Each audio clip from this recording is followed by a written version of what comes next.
All right, guys, I finally did it. I filmed a tutorial for you guys on how to put together a bridal bouquet, a boutonniere, two small bouquets that we're going to use for mother's corsages. I also, at the end of the video, will show you guys how I decorated the cake, and I'm going to show you the centerpieces at this wedding. Now, this is considered a micro wedding. It's a small wedding, and it's here at one of our venues in Hot Springs, my favorite place on the planet, the Reserve.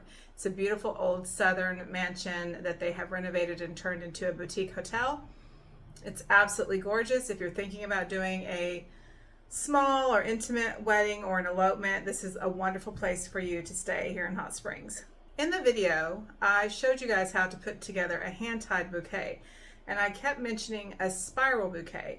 And what I wanted to show you before I showed you this video so that you can understand what a spiral bouquet is it's a technique of hand tying a bouquet where all of the flowers are on the same plane.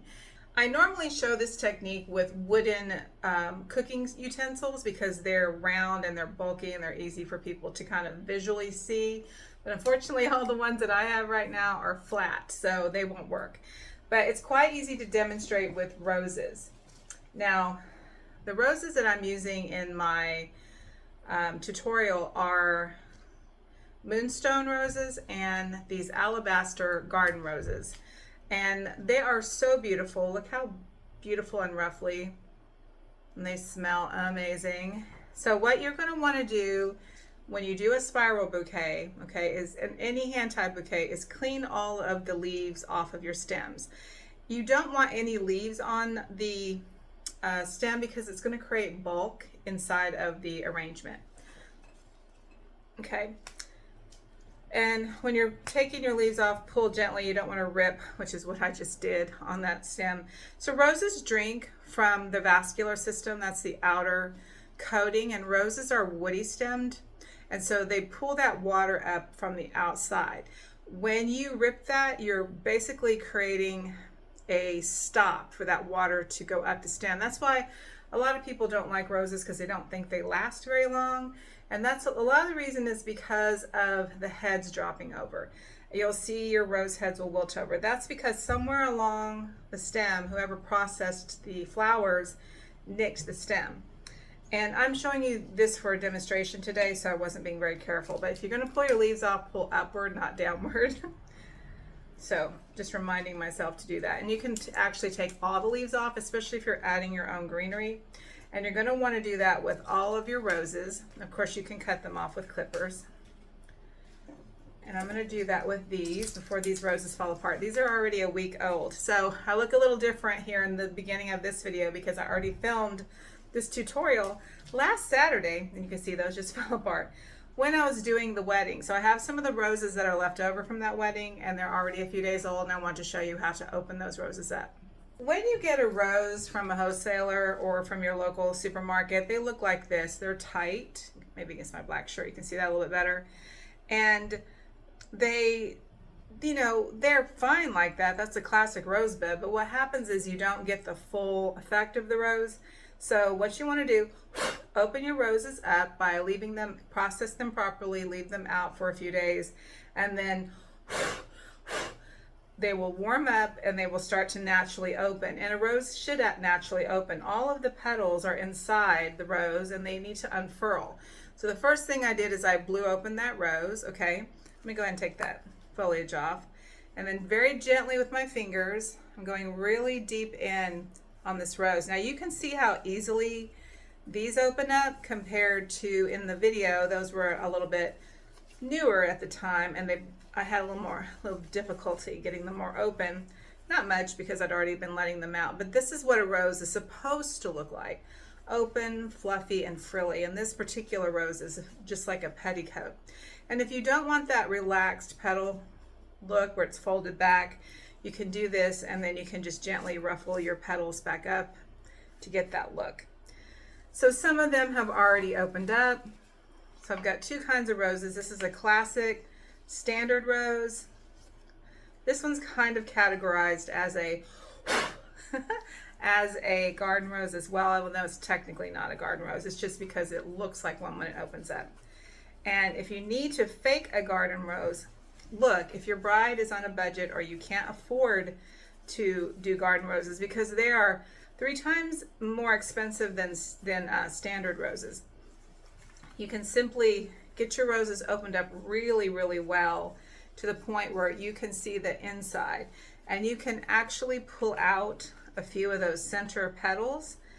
And this is on properly opened up roses. These are a little bit older, so you have to be careful because they can fall apart, although I've never had them fall apart. And if these are so roughly, you still can't. As open as that is, let's see if we can reflex it back a bit more. It's like tissue paper. You will get to the inside of the rose eventually. Okay. And I didn't show you guys this technique when we were doing the bouquet, because I was filming that a couple of hours before I actually had to be at the wedding, which is not usually something I can do. When you're a florist, it's really hard to like remember to take pictures of your work, to film things. I'd love to do tutorials on everything that I do, but you're in such a time crunch, it's a little hard to do that sometimes. So this one worked open a little bit, but this one has such a beautiful, fluffy little petal situation. But do you see how big these are? Okay, so you can see how much bigger it is from a garden rose, which is the bigger rose usually. All right, so we opened a few of those up. So here we're going to do a classic spiral bouquet. This is a European hand-tied round bouquet. So you're going to crisscross the first 2 stems, and you're going to create a circle in your hands, okay? And then you're going to place those 2 stems there.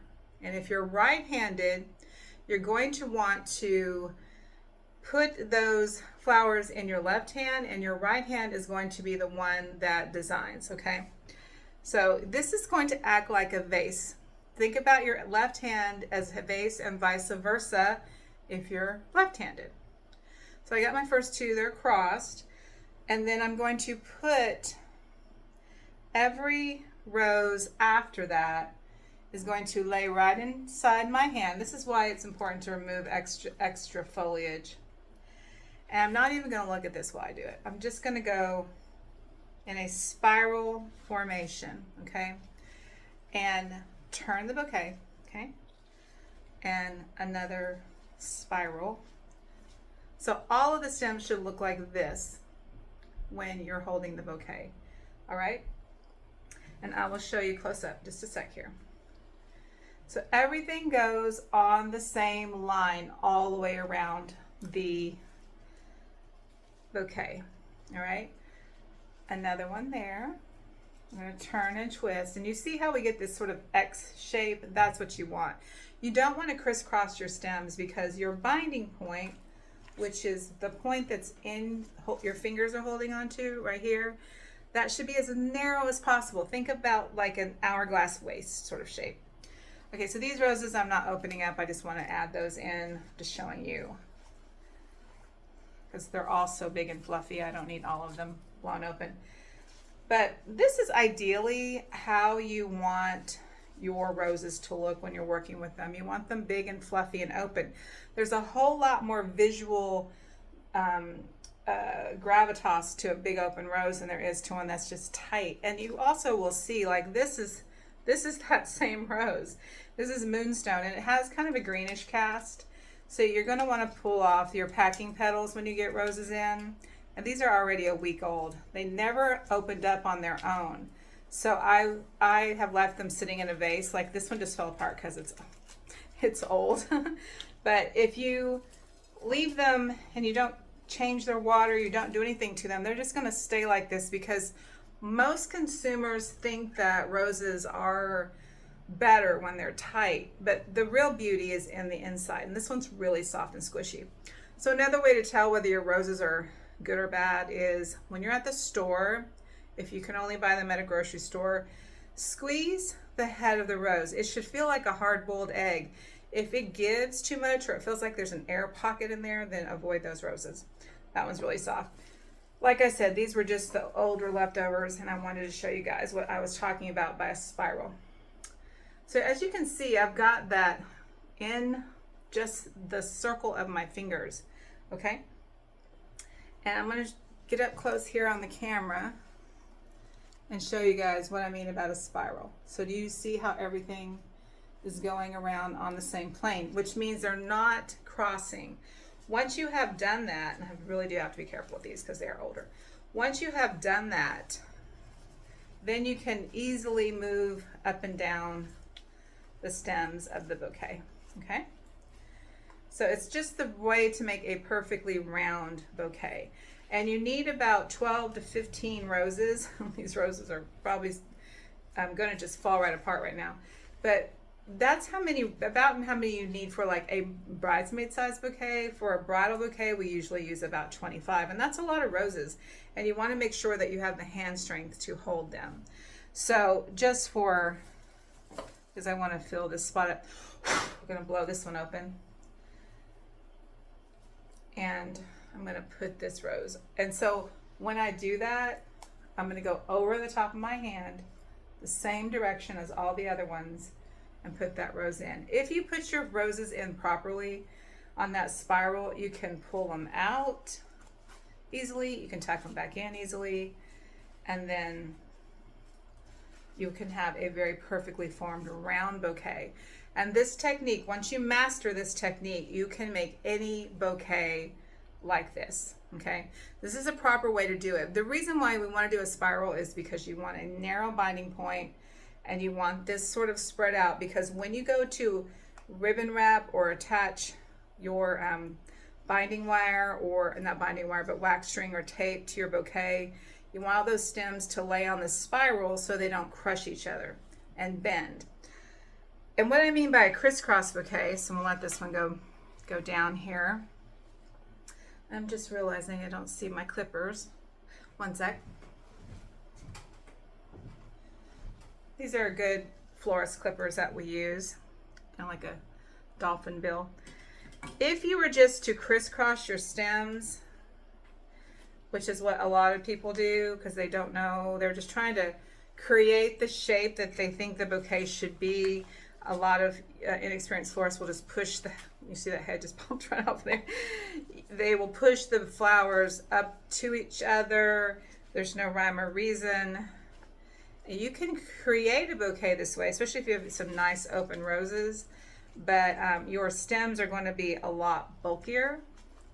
It still works, but a spiral gives you a lot more freedom. I almost have a tendency to still spiral it even when so I have to actually go the opposite direction. What you get is just more of a conglomeration of stems going all different directions, and it's very hard to manipulate the bouquet as easily. And you see how like kind of tighter and lopsided it looks, and you have to keep adding more and more, and you keep trying to build a shape instead of doing the proper mechanics to begin with and letting the placement create the design that helps. All right, so I hope you guys enjoy this video. It's a long one, so if you don't want to watch all of it, it's in sections, and in between those sections I'm going to list products, flowers, and things that I used in the video, okay? I appreciate you all watching. This is my very first official floral design tutorial for wedding work, so let me know what you guys think in the comments, and if you want more videos like this, please like, subscribe, and share. I really hate asking for that even now after being on YouTube for a few years. I really do love doing this, and I want to teach more and more about how to do all the beautiful things in your life. And if you like this kind of content, I'd appreciate it if you let other people know. Don't forget to subscribe. Here we go. We're going to learn how to make a garden style bridal bouquet today, and my bride has requested something that is more garden and loose. Her color palettes are white, cream, and a touch of blue with the tiniest speck of blush in it. Not too much. We don't want it to look like a baby arrangement. So the flowers I'm using today are going to be delphiniums, snapdragons, veronica, garden roses, moonstone roses, which are beautiful ruffly rose. I also have some pretty fillers like eryngium and waxflower. Our greenery that we're using is eucalyptus, parvo eucalyptus, and also we're going to use a touch of Italian ruscus. It's going to be gorgeous, so let's get started. When you're making a bridal bouquet that's a hand tied, and until you learn how to properly do a spiral bouquet, you can use an armature out of greenery. So we're going to start with this nice little piece of pit that I've already cleaned up, and it's exactly the length of how I want the bouquet. We're going to place that all around the perimeter of our armature, and this is going to set the stage for how this bouquet will look. It's going to be a very loose, airy, natural bouquet, but with some body to it. It's not going to look entirely like a tight round bouquet. It's not also going to look like a too loose and wild bouquet.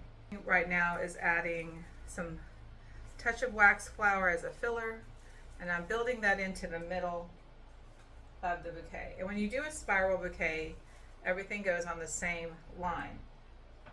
And I will teach you guys how to do a spiral bouquet. This is for someone who's a little bit more advanced, but needs some tips on how to construct the bouquet to begin with. So we have a nice little framework. So you already see I have an instant bouquet, right? Another thing to note is when you are creating a bridal bouquet, go ahead and cut all your stems the length of the bouquet. I see a lot of designers who make their bouquets in their hands and they've got the full lengths of the stems, and it's very unwieldy and hard to work with. How I do my bouquets is I set them all up in water, get them prepped and cleaned. That means taking off the packing petals and fluffing them out a bit. And then I separate them by variety, like so, so that everybody is ready to go and I'm not cleaning it as I go. So all your flowers should be prepped when you start. This gorgeous ranunculus, and that's Veronica. Once you get really good at doing bridal bouquets, they go together in a matter of minutes. And sometimes I will make sure that I'll make a bouquet I'll make a test run with it. I'll put everything together, make sure I like the elements. Then I'll take it all apart and I'll start over again. All right, so this is Eryngium, and Eryngium has a lot of bracts on it. So you want to keep with that same, the way that I did that. Everything is on the same plane and also with the same binding point there, okay? And you want the Eryngium to kind of be pokey and sort of stick up a lot. So here's where I'll put my first roses. This is a gorgeous rose. This is called Moonstone. And what I do with those is I'll gently fluff those petals back so I get the biggest, most impressive size on the rose. I mean, it looks like a petticoat, doesn't it, guys? It's so pretty. So put that in first. I'll do one on the other side, and I open up my roses. So when I pick my roses up from the wholesaler, what I do is process them and I leave them out to open. They never see the cooler for a wedding or event because I want them blown. You don't want roses that are too tight and difficult to work with. You're wasting a lot of your visual money when you work with too tight roses. This bride requested a bouquet that is not too big, but it still needs to have a little size to it because it is a wildflower look. So you can see how much size you get with these when you open them. So I'll usually put 3 around the perimeter. So you have this look right here. And that's a nice start. My next flower that's going to go in are my snapdragons, and normally I do line last, but because this is a wilder look, so when you place, we're going to put those in next. So when you place, always on the spiral, all your stems should be going around on the same plane. You don't want to crisscross your stems if you can help it, because what happens is when you go to bind it, you want a really delicate binding point. See how I'm keeping that right there in that little circle of my fingers?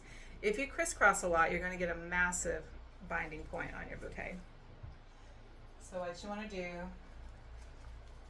is go in between where you put those roses, all right, and do 3 around.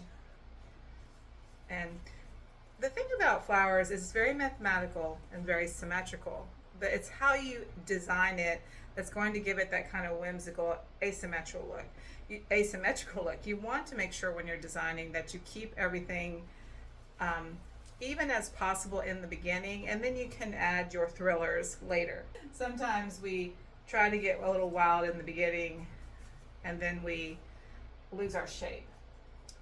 So as you can see, it still looks wild and kind of undesigned, but I'm very specific about where I'm placing those flowers. So those 3 snaps went around, and I'm going to put 2 right in the middle, And if you've done your armature correctly, they're going to go exactly where you want them to, which is right there. And then you can adjust them a little bit. Make sure that you're keeping all your greenery. So below your hand, this is the binding point. Below your hand is the greenery base, where the stem should be clean. You should see no greenery there. This will make it a lot easier for you to hold on to. Okay, so you see how I've got that kind of nice and wild looking. My next item that's going in is going to be the delphinium. Delphinium is very difficult to work with in bridal bouquets because all the good juicy parts of it are on the stem here, and it tapers off into this tiny little piece of like just the tiny babies at the end. What happens is you end up having to clean a lot of delphinium blooms off. If you're a professional, make sure you're selling boutonnieres, corsages, and all that with those blooms in it. It's a good way to reuse those. It's always sad for me to have to pull them off, but it can't be helped if you want to do hybrid delphinium and bridal bouquets. So here I'm just placing that a little more randomly. I've already pre-cut, and I chose the smallest stems of delphinium I could that had the most color at the top. And so we're going to put those right in the middle. And you can see it's already coming together so pretty. And make sure if you have any broken blooms or bad blooms, you're pulling them off as you go. All right, so we're going to add that third delphinium. Make sure, and be very careful with your snaps. They have that name for a reason. Their little mouths look like snapdragons, and they break if you breathe on them. So we're going to put this one over here, and I'm going to make sure that after you get to a certain point on the bouquet, you can turn it, all right, so you're not getting too lopsided. Okay, so we're getting a lot of volume and fullness, but a lot of wispy airiness too. I'm putting these line flowers in so that I have a clear direction of how my bouquet is going to go. Take off any excess greenery that you don't need to see. So here I'm adding the Veronica next.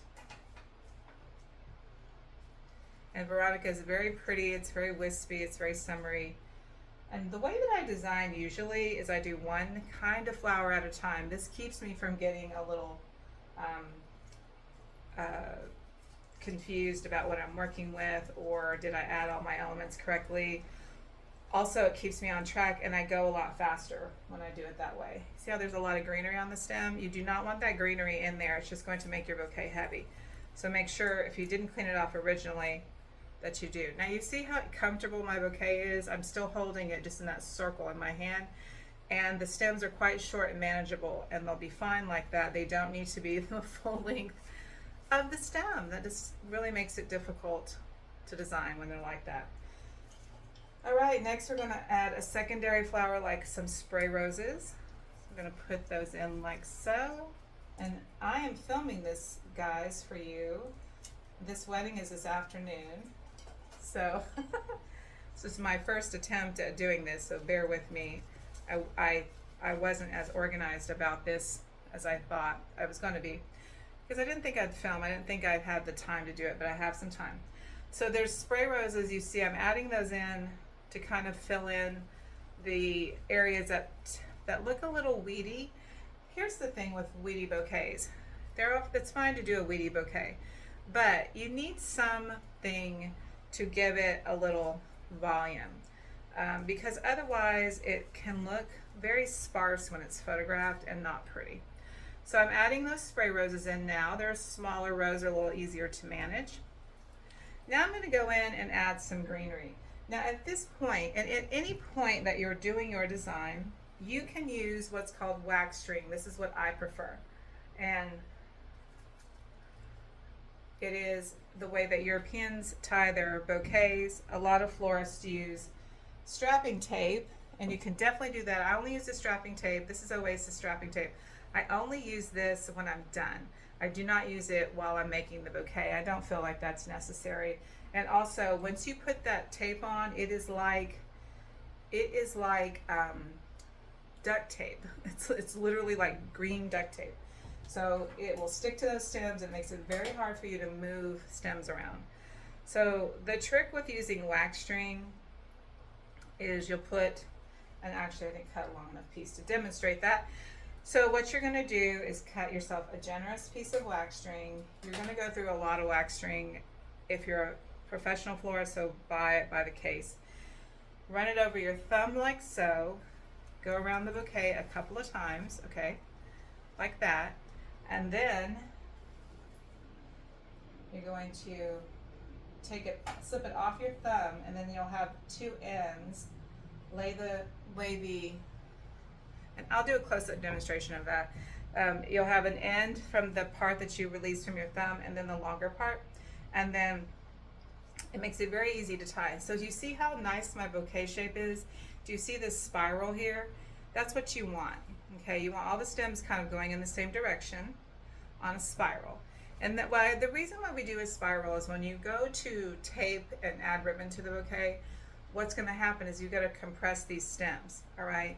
And when they're on a spiral, they'll all magically go together. If you crisscross, you're gonna have this bulky stem that's very difficult to wrap. So I have a little bit of a loose rogue snapdragon hanging there, and I don't want that to snap off for the bride. So when I am adding greenery to my bouquet, always make sure you have some good clippers. I want to use some greenery to help support that. And since my bride likes a lot of greenery, I can put a pretty significant little piece of greenery right there, and that'll support any of your droopier stems or stems you might fear are going to break. Don't get crazy with your greenery in the beginning, even if they want a lot of greenery. It adds a lot of bulk to your bouquet. Start with a moderate amount in the beginning, and then you can always add as you go, okay? And you don't want it to be crazy. Like I said, this bride did not want a super big bouquet, but it still needs to look substantial. And bouquets always photograph really big. This is actually quite small, but in the camera it looks like it's very big. So now what I want to do is go in and pop in our thrillers, our more expensive flowers. You always want to add these last so that you can showcase them, especially if you have a bride on a budget. You don't want to bury very expensive garden roses that can run $15 to $20 a stem. So I wouldn't start with those because I don't want them buried. So I'm going to go into the top of my bouquet, and I'm going to place that here. Okay, so it's giving me a focal point on this bouquet. And I have one more. These are alabaster garden roses, aren't they beautiful? And I'll place that there. And you want to come up a little bit above wherever you were. You want depth. You want to go in and out on your bouquets. You don't want them to be too tight and round, and you don't want everything on the same plane. And now here's the thing with the binding wax string. Now I can move my stems very easily. If I had taped it, it would make that impossible, okay? So what you want to do is start tucking down around where the hand is. This is going to give your bouquet some nice dimension. You see how that's happening? And if everything's on a spiral, it's going to happen very easily for you. And now I can get some very cool dimension with my bouquet. All right, and then my other very expensive flower that we're adding are Dutch ranunculus. These are gorgeous. Look how beautiful and petticoat-y they are. She doesn't know she's getting these. She just sent me a reference picture. But now you're going to go around and kind of fill in the spots. So you can see there's like a little airy spot there, which looks pretty. Okay, but I think I want to add just one more down there, so that any angle you take a picture of this bouquet, it will have some very pretty accents. I'm not going crazy here. I don't want it to look overly flowery. So, and you can go out a little bit wilder with the ranunculus. You want to have a little movement. You can put it up a little bit higher, like so. So that's pretty. Just be careful with them. They're heavy-headed and they can break really easy. And this bouquet is probably only going to need 3. This is a smaller bouquet for me to make, and I tend to design big, so I want to make sure that I don't overdo it for her. So there's another. We want it to have some balance. If we're looking at it from a distance back here, you can see it looks wild and wispy, but it also feels like there's some focals in it. And this is where now you can start adding more wild and wispies and the thrillers, we call them, the little things that kind of just make a bouquet more interesting. I'm going to add more greenery to this bouquet because she is a greenery girl. Some girls are not greenery girls. So as you can see, that took me about 15 minutes to put together. All right. So the key is prepping everything, separating everything, removing all your greenery. Don't cut your stems, keep your stems cut shorter and manageable and not too long. I mean, see how easy that was to put together. So at this point, I'm pretty happy with it, the way that it looks. I am going to add some Lysianthus. This is Lysianthus, and this bouquet, the reference she had a lot of little flowers in it. So we want something that has, I want some more little wilder. There we go. I want something that's a little bit more wildflower looking, even though Lysianthus aren't technically a wildflower. It gives that kind of meadow flower feel. So we're going to add a few. And if you've done your bouquet correctly, you don't need to keep adding binding wire, but by all means, not binding wire, wax string, by all means do that if you feel like you need to. I just feel like I want to pull out some of that Veronica. So now the good thing is, the way that I did this with the Veronica and the line flowers now, and by doing a spiral, I can quite easily now pull out those more wilder accents that you're seeing. Okay, and now I'm gonna go into the middle and put in another right there. And even if you put it in the middle, you can still feed it around your spiral. This is looking gorgeous. I love this. All right, I am gonna go ahead and tape now because I'm pretty happy with the way it looks.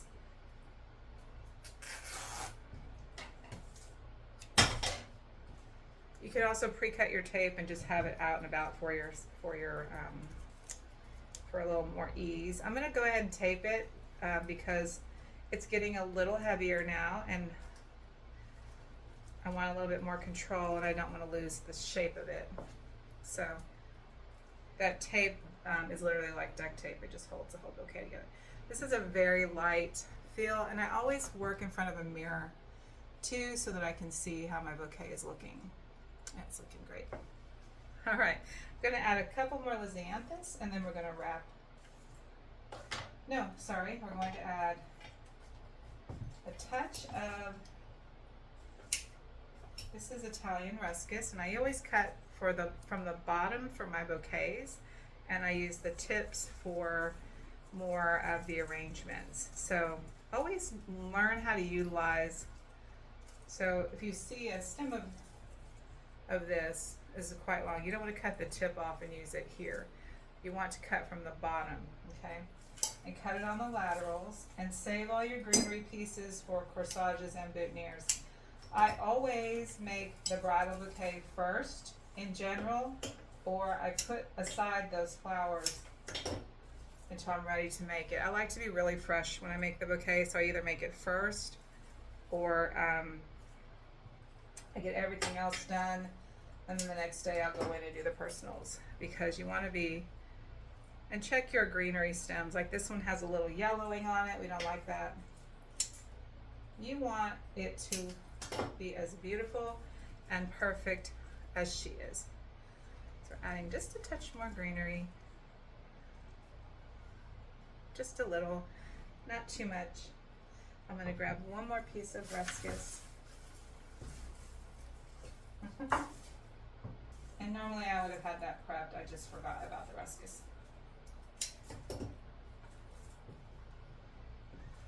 Lovely bouquet, really just a fresh, elegant summer bouquet. very happy with how that turned out. Isn't that pretty? All right.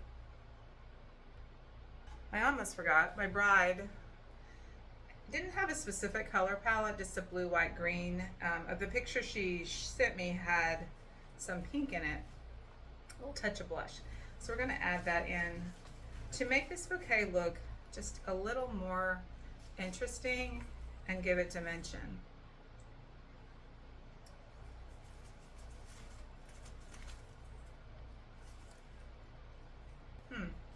I think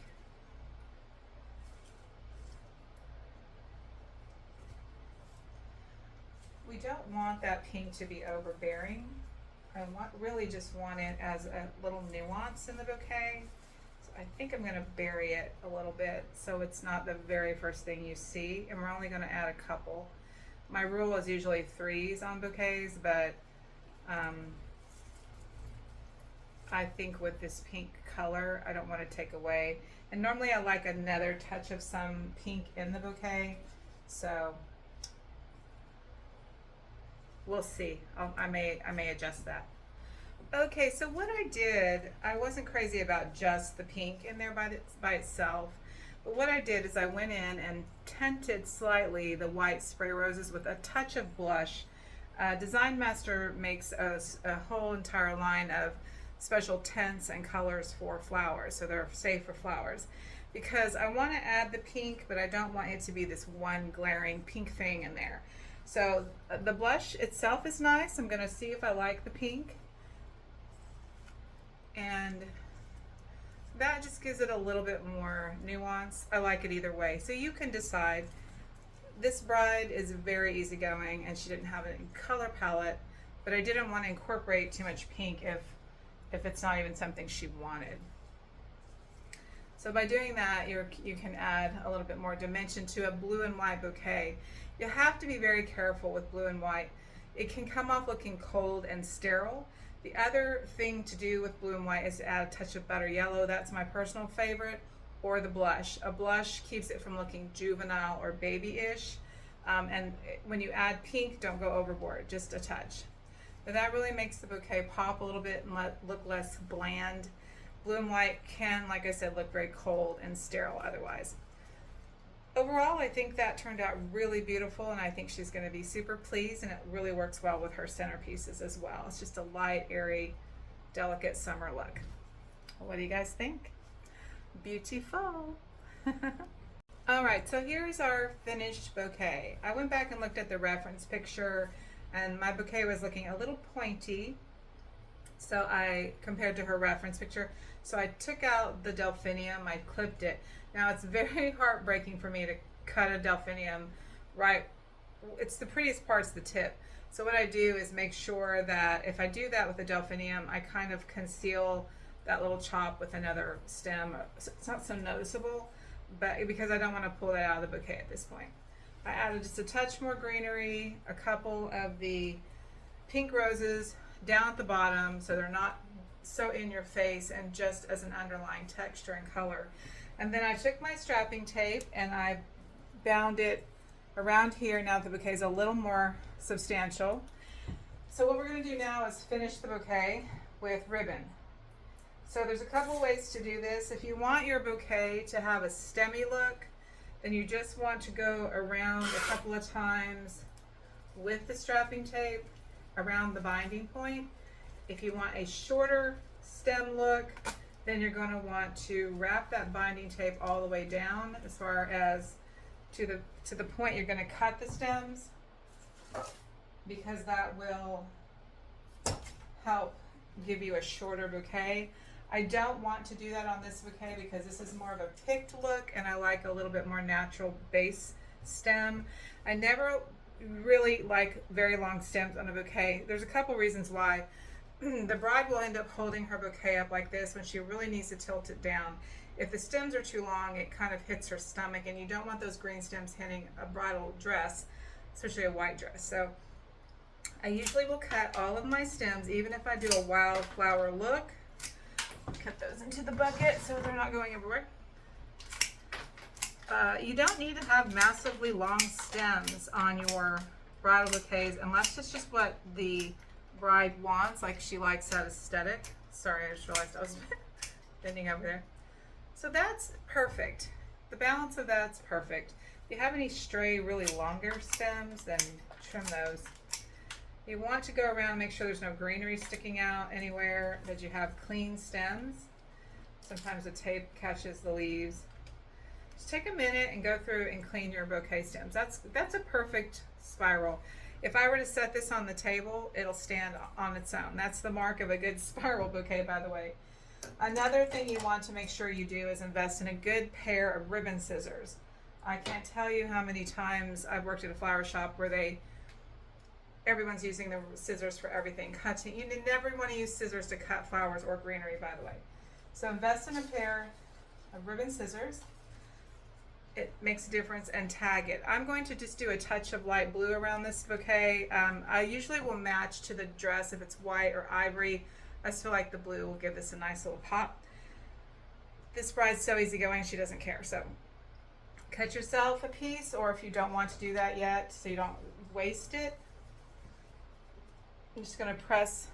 I always use double-faced satin. Do not use acetate. It just doesn't look as nice. And you can do a little trick with the tape too, where when you put this tape on, you can when you finish wrapping, you can do the sticky side. Let me see if I can show y'all how to do that, so that the ribbon sticks to the tape, which makes it handy when you only have one hand. So basically, you just put the tape on. Okay, and this is a finishing part. And then twist it so the sticky side's up, and then tack it down. You don't need to even do a long piece like that. What that does is it gives you a little sticky surface to adhere your ribbon to. So it's just to get it going. Doesn't really do anything but just to help hold the ribbon in place for you when you're doing this one-handed. And then try to keep your ribbon as flat as possible as you're going around. Make sure that if there's any tape sticking up, that you cover that. You don't want to see any mechanics. Okay? You want to go around a few times. This usually takes about a yardish of ribbon. And as you do it a few times, then you can start really torquing that ribbon and getting it tight. And you have to have some strength in your hands to do this. I have carpal tunnel, and I have learned to manage it by being careful with using glue guns, spray cans, even wire cutters, because over time, as you do this is a hazard of being a florist. So you don't have to cut perfectly when you're doing this, because we're going to fold under. So you see how pretty that wrap is on here? Okay, so I'm going to go around, and then I'll fold the satin over, and I'll pull as tight as possible. You don't want the ribbon to feel loose or floppy. And if you have any ends, take your, sticking up that don't look pretty, take your ribbon and take your scissors and push up underneath the ribbon. Then you're going to use pearl head pins. I usually use the ones from the florist wholesaler. These are teardrop shaped. I prefer the round ones, but both are fine. When you press in, okay, you're going to do the middle one first and press up into the bouquet, not through the bouquet, otherwise the pin will come out on the other side. Up into the bouquet, and very firmly and gently. You can break one of your flower stems very easily. When you push the pin in, it'll break it. I've done it many times. So what you want to do is catch the end of the ribbon, and you want resistance, but it shouldn't be too hard. If you're pressing too hard, it's going to break. You can do a lot of fun things with pearl pins. You can actually do a whole, pearl pins all the way around so it looks like it's beaded. There's so many different ways to finish a bridal bouquet. And I'm going to do 3 here. I don't usually do it like this, but I'm going to do 3 here because that's just the way it worked out. And I'm going to do another one so it looks like a little row of teardrops. So with the teardrop shape, they're not flat and round, or not flat, but you can actually stagger them like so. Can you guys see that? And create like a little cascade effect, which is kind of pretty. I've been very experimental over the years with how I wrap my bouquets. Back in the 2000s, early 2000s, we'd bedazzled and bejeweled everything with brooches. Diamond cuffs were popular. People have kind of gotten away from that over excessive blingy look to a more natural look. So what I did here is I made this kind of little cascade of pearls to finish the bouquet. I just did that right now. I've never done that before. So there's your finished bridal. If the bride would like ribbon, you can add that also. I do a very simple, just a few loops of ribbon with some tails, and I'll pin it in. You can also do a bow. There's all kinds of ways to finish it off. There's our finished bridal bouquet. A little asymmetrical, but still nice in proportion. If we look underneath it, that's what we want to see. Okay, and you want to then actually, when you're done with your bouquet, go through and pull any greenery down that might be hiding things too, because you don't want greenery that is just basically covering up all the beautiful flowers. The last thing I do is I will, pardon my repurposed Windex bottle here, but I'll just mist the bouquet, give it a little fresh mist. And this bouquet will last for hours out of water, so don't panic. But what you want to do is make sure before, if you've been holding the bouquet for a long time, the ends will start to dry. These are not my right clippers. By the way, when I started filming this, I'm like, where are my clippers at? So these are my garden shears, but they work too, as long as they're clean and sterile. You want to recut the ends just a bit more, and then you're going to put that bouquet, and don't be afraid to squeeze it hard on the ends, into a vase that will hold the bouquet. And you just want the stems to be wet on the end, like so. It does not matter if, and what I'll do is I'll get it wet, a little water out. You can use any vase that fits the bouquet. I'll probably end up putting this in a shorter vase when I transport it, but for now we'll hold it in here. If your double-faced satin ribbon gets wet, don't fret. It's actual fabric, it will dry. I always tell my brides, you know, make sure that whoever gives the bouquet to you takes some paper towels and dries the stem off. Okay, so bridal bouquet is done.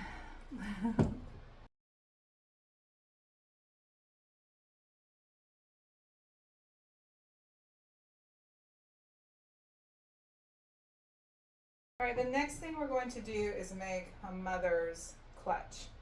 And since this bride is a very gardeny bride, and I'm watching the time because I need to be over there at 2. It's getting close to 12 right now. I'm going to put just a little bouquet together of greenery. This is a smaller little version.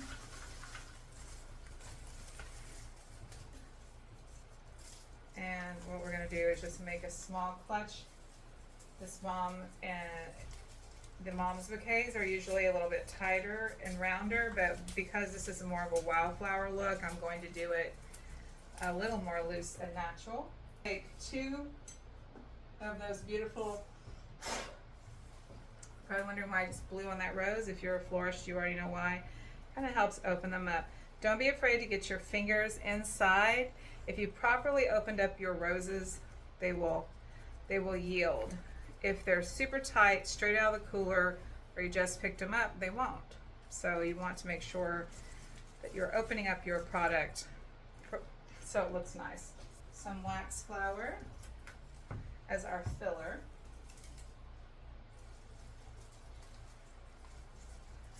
One of the things as a florist, you want to give yourself time also to photograph your work. A lot of times you get behind or you get so busy that you forget to take pictures. So it's always a good idea to give yourself plenty of time to design. And I will be doing some tutorials about how to do all of that as well. And then we have these gorgeous ranunculus. I'm going to give each of the moms one of those because they're too beautiful. One of my favorite flowers is a ranunculus. And then a little bit of lisianthus. And you can see I'm just pulling these flowers straight out. because this is a little bouquet and I didn't really need to. This is what I'm talking about when you're designing. You don't need to have all these stems hanging off. That's why I always cut my flowers ahead of time. This is just a quick way to show you guys how you can make a very simple mother's clutch. Oh, my tummy's growling. I do need to eat something before I go. My ADHD makes it difficult for me sometimes to remember to eat. We'll put a spray rose. We're only going to let the bride have that touch of pink to make her bouquet a little more special. The moms will just be white and green with a touch of blue.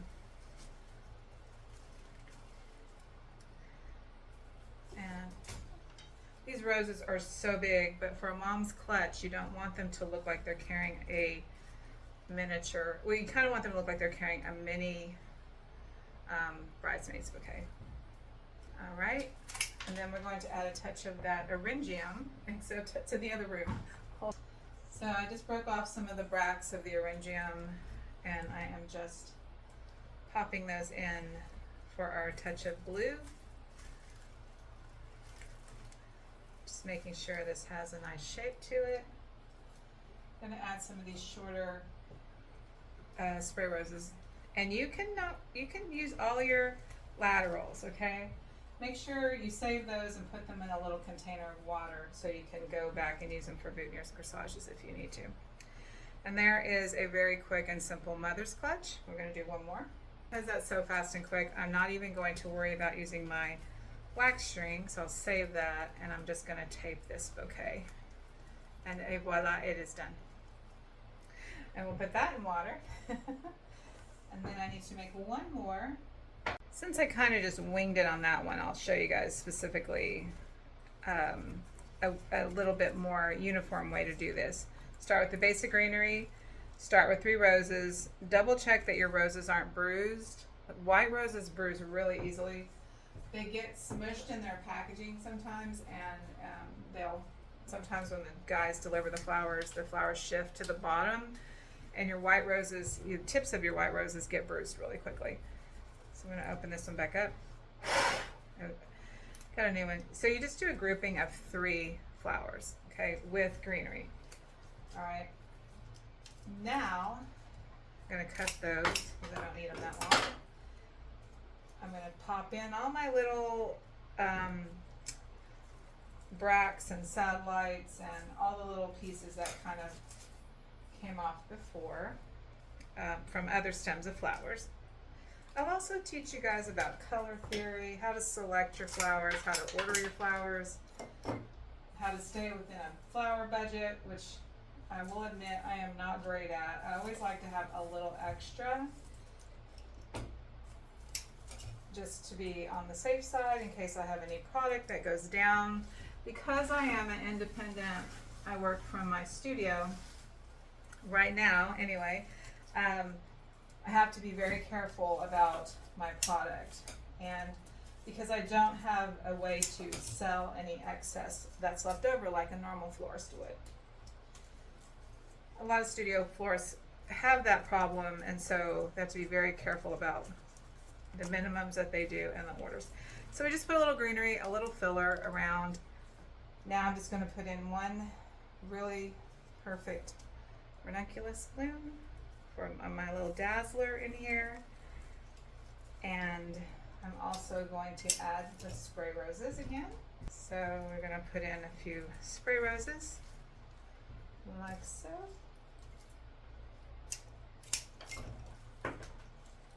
And it really should go that quickly.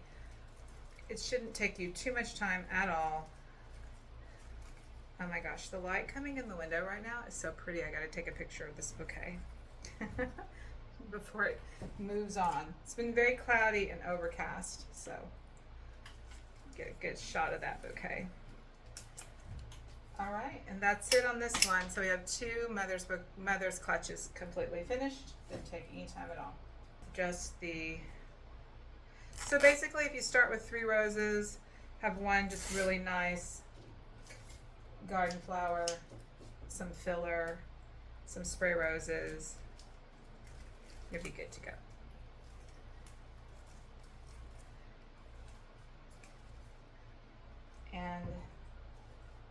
I will check both of them.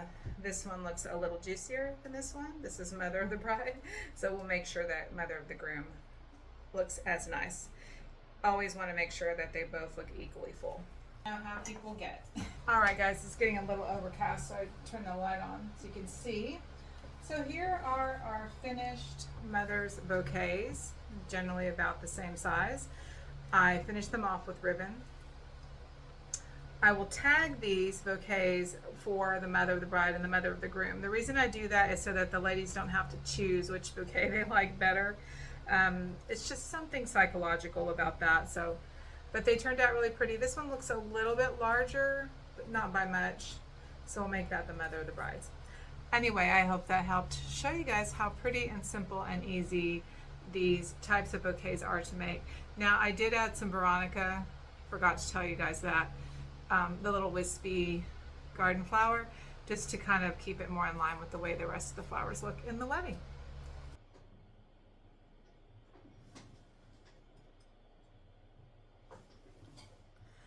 All right, what you're going to need for boutonnieres is a pair of wire cutters, some floral tape. You're going to need 24 gauge wire. 24 gauge is the perfect gauge for doing corsage and boutonniere work. It's not too thick, it's not too thin. A knife if you need to cut your stems, and then these are boutonniere pins. Now, boutonniere pins are quite different from corsage pins. Boutonniere pins are little and they have little black heads on them. Corsage pins, these are the ones I was talking to you guys about before. These are the round ones, okay? So you don't want to use these on a boutonniere. They're just a little bit too big. Plus, most gentlemen's jackets are black, and that way it won't show up. So you're going to cut your wire in half. I usually do a whole bunch of them at a time. Always use wire cutters. Wire cutters, or these are called dikes. These are just specifically florist wire cutters, and they are perfect for cutting wire. So never use scissors or your clippers or you will ruin them. You want to cut them in half. And then I have a selection of white roses from the little leftover pieces that I broke off when I was making that bridal bouquet. So that's almost apropos since this will be for the groom. With white roses, you want to make sure you take off any bruised petals. They will just get darker over time, especially if you pre-make your boutonnieres. So I typically use 3 roses, and I'm also going to use some delphinium blooms, but I'm not going to cut those quite yet. So make sure your roses are clean looking, and then you're going to rest the head of the rose against your finger. You're going to pierce right through that little bulbous part, the calyx of the rose, and then you're just going to hold the head and push it through, and you want that to be as straight as possible. And then you're going to hairpin it down, okay? And then you're going to take another stem. If this were a bigger rose, you would do 2. I'm going to show you how to do that. You don't necessarily need to do that on smaller stemmed roses, on spray roses. Make sure you hold the head, and you're going to feed it in like a needle. Okay, don't go out too far. Stay as close to the head as possible. So what I'm talking about is like just a little bit of wire between the fingers there, and then pierce, and then feed it through like you're threading a needle. Once you've done that, go ahead and cut off the excess stem on the rose. So what you're basically doing is recreating a stem for the rose, okay? And then I'll go ahead and cut them so they're about manageable, like so. And do the rest of your roses. Double check again to make sure there are no brown petals. Push through, hairpin it down. You need to remove the sepal petals, do that. Push through, feed it, hairpin it down. And then once it's down, you can cut your stem, or you can pre-cut. I usually pre-cut. I just wanted to show you guys so you could hold on to it a little easier. It's easier if you already cut them. All right. And then again, we're going to cut the wires, the excess wire. Let me show you how to do that with when you already cut your rose head. You don't need that stem anymore, so you just want it to be a little length on the calyx. I left the stem on to show you so it may be easier to hold. And then always hold the rose head in your fingertips and use your fingers to support it, otherwise you'll pop that calyx off. And pardon my unpainted fingernails. As a florist, it's hard to keep a nice manicure. All right, and so then cut them again. And I kind of squeeze it a little bit too. You might notice I just did that with my fingers. Now, we're gonna do the part that's so hard for everyone. This is florist tape. This isn't even the better quality florist tape, but what florist tape is it kind of is a sticky tape that sticks on itself, so you want to stretch and pull it. And on the back side of the rose, and if there's any petals in your way, just pull those off. On the back side of the rose, against your finger, lay the rose, okay? And then in a twisting motion, stay at the top of the rose and go around a few times. And activate the tape by stretching it and go all the way down to about this point. You don't need to tape all of this because you're going to cut that off anyway. You'll just waste your tape.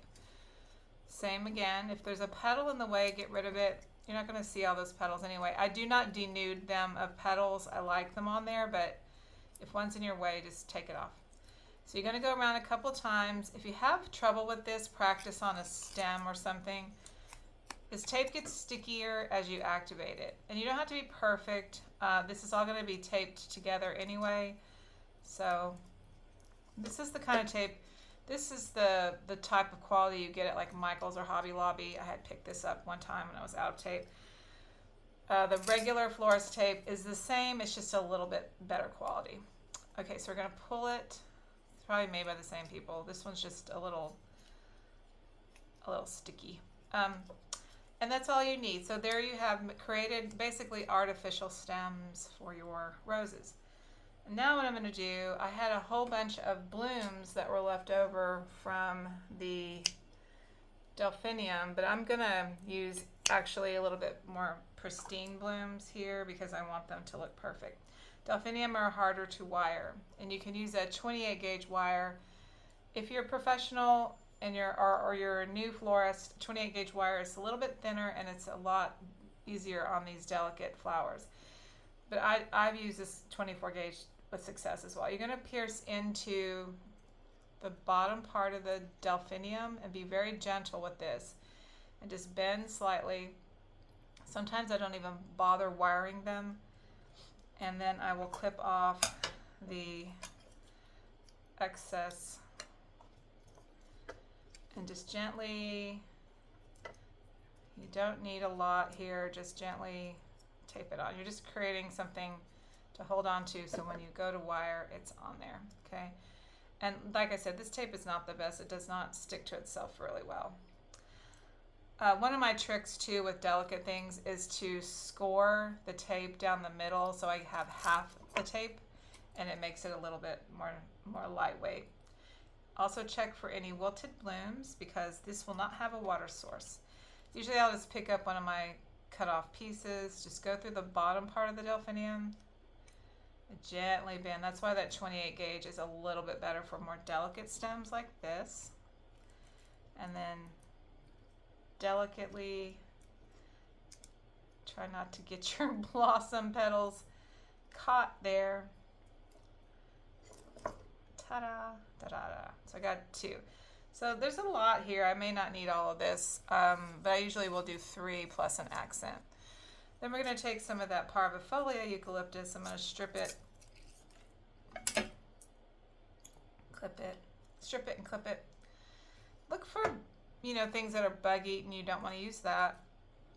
And I will usually these are all the little pieces that I've saved off. So when you're a floral designer and you're doing a wedding, keep in mind, you want to make sure you have, if you do spray roses, you want to make sure you've ordered them for your boutonnieres and corsages. But if you're using them in your arrangements, take off the lower laterals and use those for your boutonnieres. That's the most cost effective and helps with your profit margin, which is quite low when you're a floral designer. So what we're doing is we're going to tape a small, tiny piece of greenery to each rose. And strip all the greenery off. You don't need that. It's just going to make it hard for you to tape it. And you're going to add it like so. Okay. And you don't want to go up way higher than the rose. You want to just kind of be a little bit above it, but not too below it. And you can stagger them. So if you do wire all the rose heads first, this tape is not the best. And that's the frustration. Just tight and smush. It'll stick to itself. And that's one of the things. Having the best quality supplies really helps.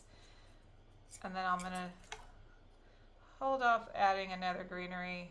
This one's a little buggy and makes me mad when it's on the very tip where I want to use it. I'm just going to put a tiny piece on this one just as an accent. Also, make sure you're clipping away any excess stems, because remember, whatever is on this stem, you're going to end up taping all together, and it will end up making it too bulky. So I usually will look at the 3 that I've done and see which one is the tightest and smallest. And what you want to do is stair step them. So the trick here is not to go too high. You don't want it completely over the rose. You also don't want it on top of the rose. You want it just slightly above it. Okay, so you want it to look a little stair stepped. And that's bugging me that little tip is showing. You don't want it to look tip picked, as we call it. I used to work with a couple of German guys. They were my very good friends. They taught me a lot, and they would get on to me if I would clip out the tips of things, and they'd say, "No tit picking, Miss Shelley." They meant tip, but it always sounded like they were saying tip.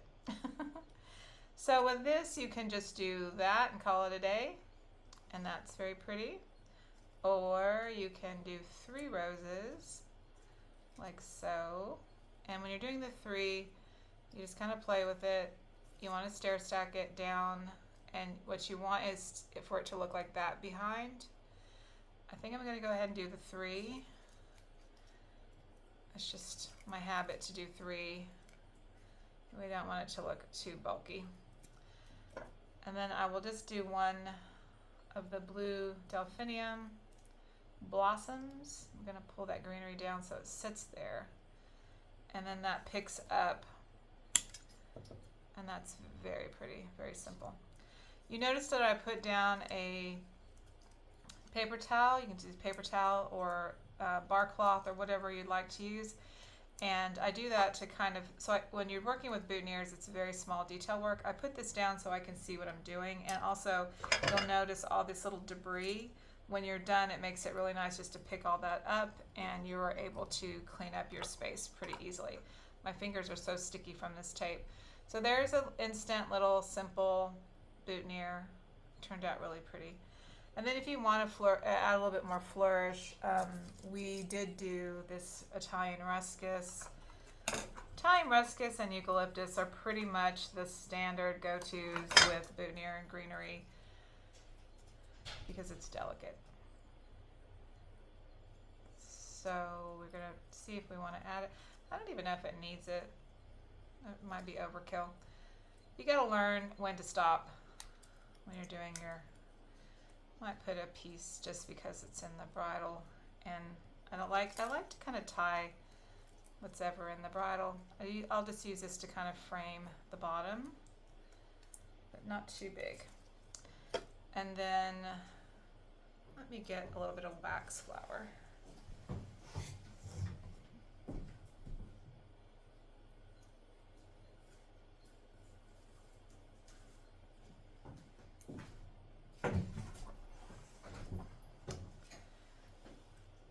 I would probably stop right here generally. She has like a little bit more of a wilder flower look, and I don't want this boutonniere to get overdone. So I'm going to clean up this wax a little bit and maybe just, we'll see. Just a touch, just a touch. We're going to break off that. This does not need to be wired, but you will need to tape it directly and tape right up to the neck, because I'm going to show you why in just a minute. And then our boutonniere will be done. All right, so now that you've got that part on, clip out any excess stems that are going to be there. You want your boutonniere stems to be as lightweight as possible.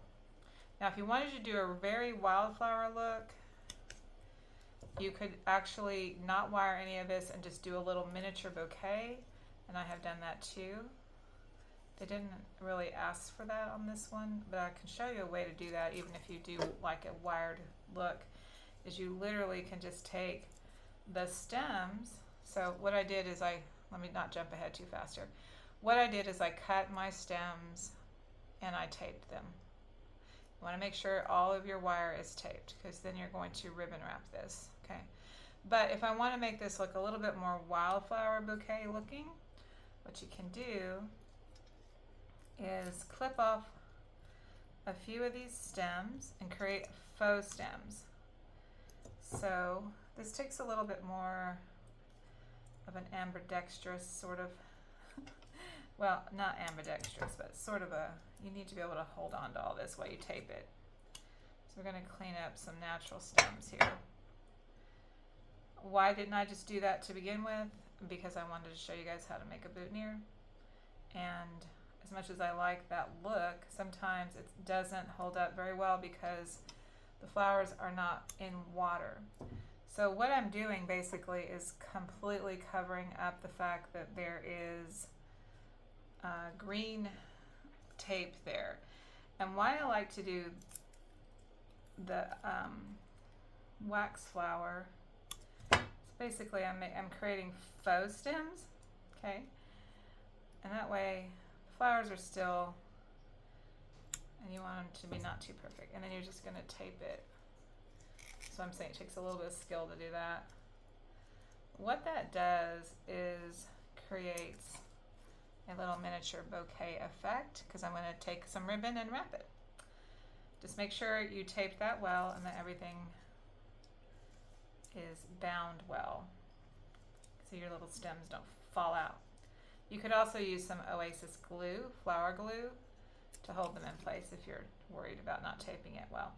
Once you've got those few stems down, so it's important that your wired part is not too bulky. Once you got those few stems down, you can add another one here or there if your taped portion is poking through. It's all right if it's like that in the back, because that's going to be pinned up against the jacket, so it doesn't matter. Also, when you wire them like this, it makes it a lot easier to pin. When you do the little miniature bouquet effect without wiring, it's a little more harder to pin. And then I'll kind of shape that up. Now if I have 50 million of these to make, and I love to do corsage work, but when you have a lot, it's tedious work. Then you're going to want to think about how you want to do that. So I'm going to tuck, since I already have that one wired, I'm just going to tuck it and kind of reinforce. I like odds of things, so I've got 3 roses, 2 delphinium. That makes 5. And this is, you have to be careful, like I just knocked off some petals there, but that's okay. It's all kind of blends together. If I want, I can just salvage that by putting another little bit of wax. So this would be for the groom. I wouldn't put this much effort into the men's boutonnieres unless she wants that. We want the grooms to stand out. And since this is just a small ceremony, we do not have a lot of other boutonnieres to make. This is just a small wedding at a local beautiful venue here. So that's how the finished boutonniere looks. It's very pretty. So let me get some ribbon and we'll finish it off. I'll show you how to do that.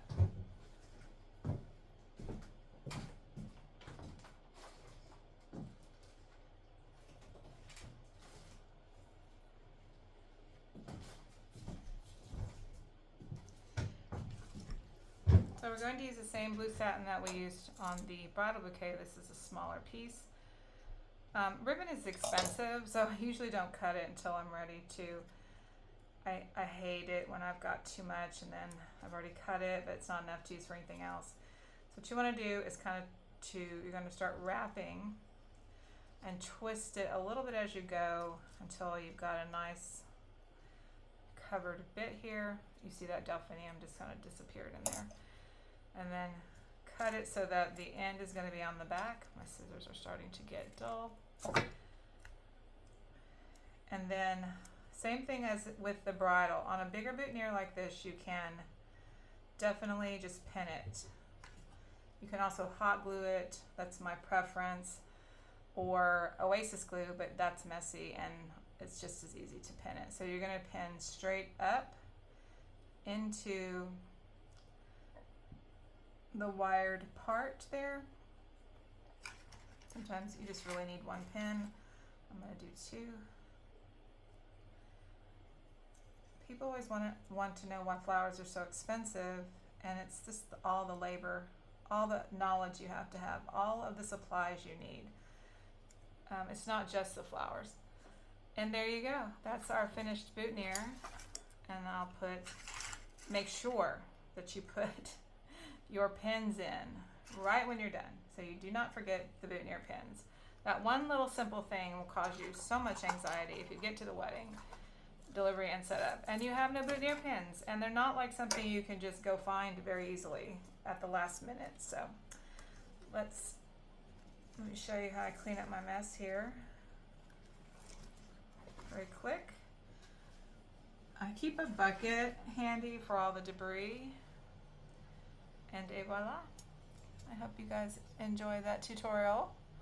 It's a very pretty boutonniere, and we're all done. My last step on that is I will mist it with water, and then we're going to bag it in a boutonniere bag.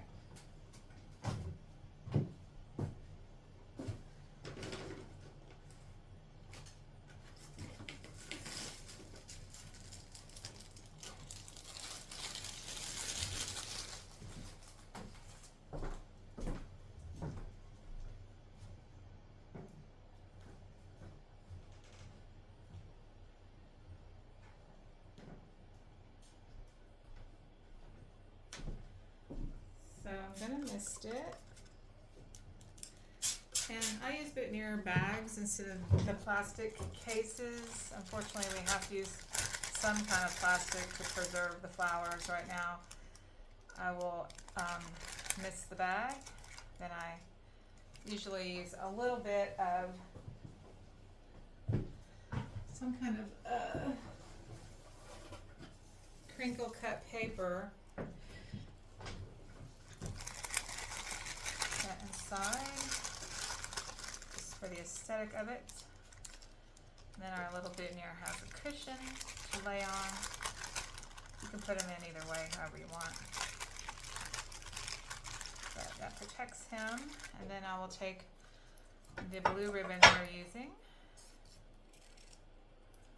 I usually notch my ribbons, but my scissors are a little dull, so I'm going to fuss with that right now. And then I tie it in a bag, making sure I'm not smushing anything. Okay. And I will keep this in the cooler, or if you want to put it in your refrigerator if you're working at home. Just don't put it in your freezer. I had a friend of mine was visiting from Italy when I had my shop in California, and our cooler was so full, I had her take the boutonnieres and corsages as I lived above the shop. I had her take them upstairs, and she stuck them in the freezer. Thankfully, I caught it in time, but that would have been a disaster. Frozen boutonnieres. So there's our pretty little bag. Presentation for me is everything. The bridal bouquet, I do a beautiful wrap with a tie and crepe paper and a ribbon as well. So here we go. Decorating a cake is an entirely different animal. It is not something I can teach you in a quick tutorial. It takes several years of experience working with cakes, because you cannot repair the icing if you make a mistake. You can just only cover it with flowers, so you want to be very specific when you place your flowers. It's very similar to just doing any kind of regular arrangement, but I would suggest getting a store-bought grocery cake to practice on so you can get used to the feel of the cake. Yes, we're sticking the flowers right into the cake. I have done thousands of weddings and events, and no one's ever died from their flowers touching their cake. Most people don't even eat that part of the cake anyway. So the greenery goes around the base. You're going to put your focal flowers all around first. Those are your largest flowers. Then you're going to do your secondary flowers as you're arranging, and then your smallest, finest flowers, wildflowers, weedier or more filiary flowers last. And then I will go in and just kind of punch it up by putting a few more focals, and then I will do, some petals possibly. I did put a few pink petals around this cake just as that pink accent. This whole wedding was mostly blue, white, and green, but I did do the pink as just a soft accent, as just something a little more interesting in the color palette here. Those alabaster roses are simply gorgeous. They are so beautiful. They look so elegant with this cake. I love the style of a 3-tiered stacked cake with this kind of modern, organic, just sort of striped icing. It's very unfussy, and the flowers really just complement this type of cake beautifully. You might be surprised to know that decorating the cake is probably my most favorite thing to do as a florist. There is just something about the combination of flowers and confectionery that just is so pretty and timeless to me. And how gorgeous does this look in the conservatory of the Reserve, which is just a beautiful property. I'm going to show you guys the rest of the wedding. So it was a little overcast, and so they were afraid of rain. So we kind of improvised and made a quick altar here with some of the extra flowers and vases that I brought. I always bring a little extra, not a lot extra, but you have to kind of plan for every contingency. And this is just a small micro wedding, just the couple getting married with a few family. It's a very intimate, lovely kind of simple wedding, but in a beautiful estate. You can really have a gorgeous wedding without spending a ton of money. If you find a nice, beautiful place that's near your home, or that you want to travel to, if you want to do an out-of-state wedding, look for these kinds of venues that are refurbished boutique hotels, bed and breakfasts. Places like that always make a really nice place to have a wedding.